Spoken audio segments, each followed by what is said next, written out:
Hello everyone. In this video, I'll show you how to connect Google Drive to Claude AI.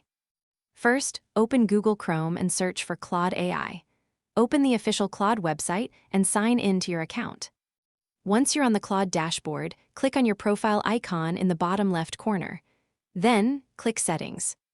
In the Settings menu, select Connectors.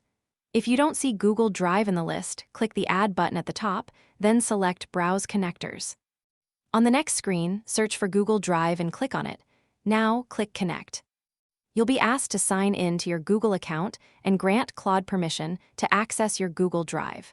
Review the permissions and click Allow to complete the connection. Once connected, you can easily access your Google Drive files directly in Claude AI. This allows you to analyze documents, summarize PDFs, review spreadsheets, and work with your files without downloading them first.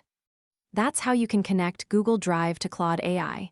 If you found this video helpful, don't forget to like, subscribe, and share it with your friends.